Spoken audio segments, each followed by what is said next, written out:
All right, so going into chapter 3 in my series on Leviticus. In chapter 1, we dealt with the kingdom of God as the main theme in creation and then in the covenant. Specifically, the idea that Yahweh is to redeem the universe, the world, creation as his sanctuary. He is to redeem man as his image.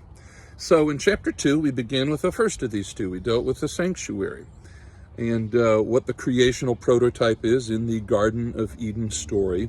But then the real focus of the Torah is the covenantal sanctuary, the earliest expression of which is in Mount Sinai, then in the tabernacle built at the foot of Mount Sinai, and of course eventually will appear in the temple. So in chapter 3, I want to deal with the second of these two themes, which is the icon. The word icon is Greek. It's taken from the Greek Septuagint. The Hebrew equivalent would be tselem, and it's usually translated in English with image or likeness, but it is very close to the idea of a statue or an idol. If creation is Yahweh's sanctuary, then the first thing that you do once it's created is you put an image of the deity in the most holy place. So those are the words. Now, what do the words mean? The Bible does not say. It's clear that the divine image is both individual and collective. It says God made mankind, Adam, male and female, in his image. So it's an individual as well as a collective thing. And it clearly has a religious function. And it's immediately connected with the phrase, let them rule.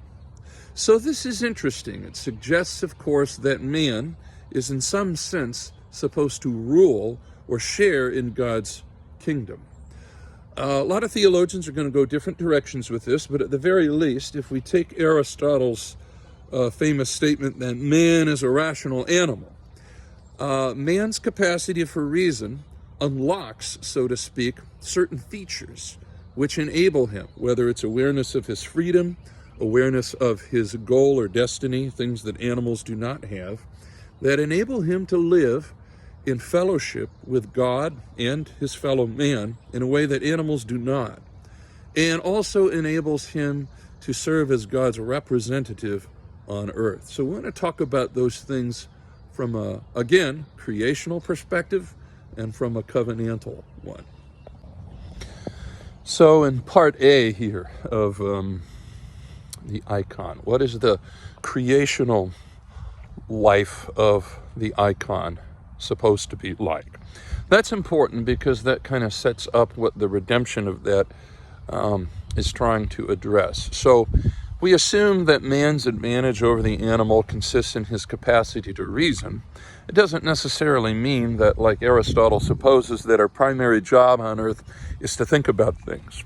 But certainly the ability to do that unlocks a higher consciousness within man that the animal does not have. Most notably, awareness of his own freedom and agency, and awareness of his destiny, the ability to pursue ends and certainly understand the grounds of things. So I'm actually going to talk about it in those two terms, grounds and ends. For example, the grounds of life man enjoys in the garden are provided by God himself. One of them, apparently supernatural. God breathes into man the breath of life. Something of God's own spirit or life is in man and animates him and makes him alive. This is a very common ancient view. You find it in Greece and Rome, Mesopotamia, Egypt. Only in modern times have people supposed that life can wholly be explained on the basis of natural explanations. Whether we think that is the case or not, it's clear that the biblical writer believes that man has some sort of supernatural breath or life force or anima in him. And that's God's gift of life to him. And that'll be important in the book of Leviticus because the giving and taking of life is exactly what the sacrificial system is all about. As for the natural gifts that man has as the ground of his life, the two obvious ones are food and offspring. Food, which sustains the bodily life of the individual member of the species, and of course offspring, which sustains the life of the species itself through reproduction. But it isn't just grounds that God gives to man. He also gives him ends. The Greek word here is telos, or goals. He gives purpose to human life. And again, we can divide these into two types. The supernatural purpose of human life is that he is able to enter into a relationship with God himself. And to that extent, man as God's representative on earth is a kind of king, a kind of priest, a kind of prophet. Man in the garden fulfills those roles. He isn't just wandering around in nature. He has a religious vocation there. But he also has a natural vocation too. He lives in relationship with the woman, and through her, they together are to produce a family. And so he has the natural vocation of being the breadwinner. He's the farmer. He's the one who brings the food. And the woman has the natural vocation of being the childbearer, the one who sustains the life of the race. No particular position need be taken on whether these roles are so tightly defined in our present situation, but that is certainly how they are defined in the creation account and for much of human history throughout antiquity in the Middle Ages. Men and women have generally devoted themselves to those earthly roles. Okay, so Section 2, what is the post-lapsarian condition of the divine image? After the fall of man, what becomes of this supernatural life, this food gathering, this offspring producing, this king, this priest, and this prophet in the garden of the Lord from the beginning? And all we have to really do is subtract those things. The act of sin separates man from Yahweh, who is the source of life. So whether one believes man was created immortal, or whether one believes that man was mortal and would have always died, in any case, man is separated from the providential activity of God. Death is the end. And so that casts the shadow of meaninglessness over all of human endeavor, because death is not a sleep from which man will awake within God's providence. Everything becomes meaningless, as the writer of Ecclesiastes says. So that's the first consequence. It also has an impact, however, on man's natural life. The human family falls into chaos and disarray. The man and the woman mutually try to subjugate and take advantage of one another. And of course, the story of Cain's murder of his brother Abel, which follows in the next chapter, is a powerful expression of that. Man's vocation as breadwinner is fraught with difficulty. With the sweat of his brow will he bring forth food from the earth. And woman's vocation as childbearer is fraught with difficulty. Only with pain will she bear children. So we see all of that being played out. Three things I want to draw special attention to, though, before we go into part B, which is the covenantal redemption of the divine image. These three things will be important: sin, moral impurity, and ritual impurity. These play a huge role in the book of Leviticus. They're not discussed directly in these Genesis passages, but they are definitely part of Exodus, especially Leviticus, and then Numbers. So first, I want to talk a little bit about the act of sin. So sin is an act of rebellion against the divine order of things. It's something someone does.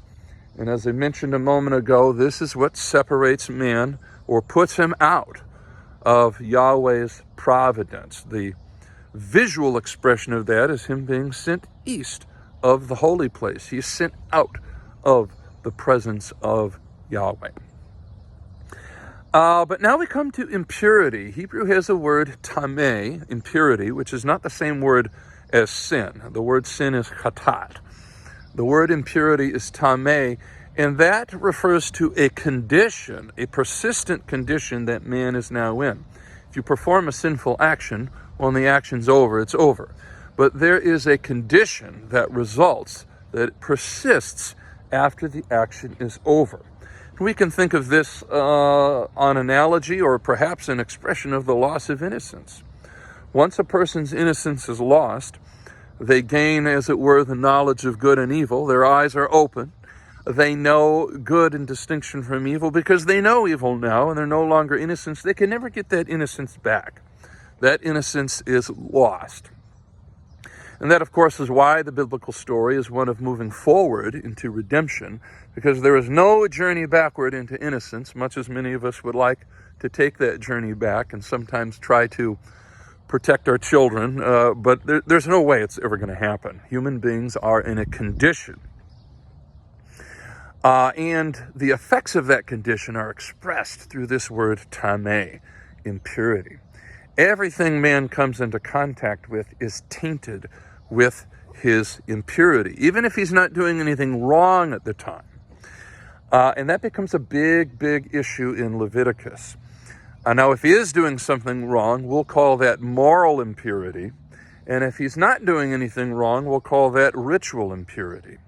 And I'll talk about those a little bit more in part B coming up and as we move throughout the book of Leviticus. But examples of moral impurity would be obvious sins like murder, adultery, or theft. These are conscious acts of wickedness, and they leave a residue of man's fallenness on things, people, and the world around him. Now, that's a moral impurity. But ritual impurity is something we're not used to dealing with, and these things are attached to man's mortality. Not because mortality is evil, but because, as I said earlier, it does not stand under the protection of God's providence. So those things that are connected with man's mortality, whether the decay of his body or his actual death or the loss of vital reproductive fluids, those things play a huge role in Leviticus because they are signs of man's fallen condition.